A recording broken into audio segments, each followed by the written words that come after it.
Humor, música y sidra son las claves de la nueva campaña de la denominación de origen sidra de Asturias.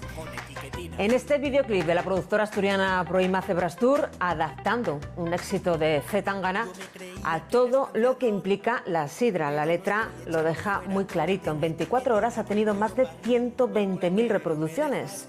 Después lo vemos y sobre todo lo escuchamos.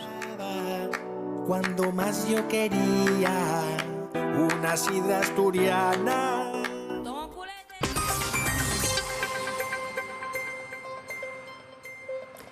Llegar a los jóvenes es el objetivo de la última campaña viral de la denominación de origen sidra de Asturias. La productora audiovisual asturiana Proima Cebrastur ha creado un videoclip versioneando un conocido tema de C. Tangana que ha alcanzado en 24 horas más de 120.000 reproducciones en los perfiles en redes sociales de Sidra de Asturias.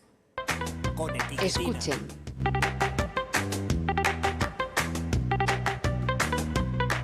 ¿Les suena? Sidra de Asturias lanza una acción en redes sociales versionando el tema de C. Tangana, Tú me dejaste de querer.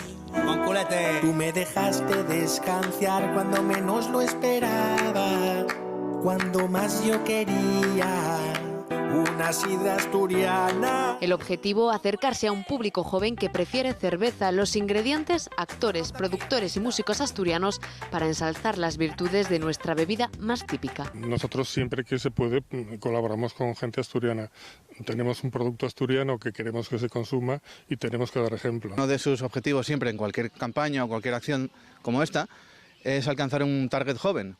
Entonces, bueno, C. Tangana es hoy por hoy, a ver, yo no es que sea millennial precisamente, pero sé que C. Tangana es uno de los que más escucha a la gente joven. En la red desde el viernes el videoclip acumula ya más de 150.000 reproducciones entre el canal de YouTube y los perfiles en redes sociales del Consejo Regulador. Siempre que haces una acción de este tipo tienes esa esperanza o la haces con esa intención, pero bueno, muchas veces no sale.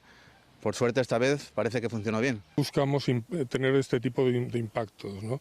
Va más dirigido a la gente joven, es algo más desenfadado, es otra forma de transmitir nuestro mensaje. El mensaje es muy claro. La única garantía de que la sidra está fabricada en Asturias y con manzana asturiana es la etiqueta de denominación de origen. Con etiquetina.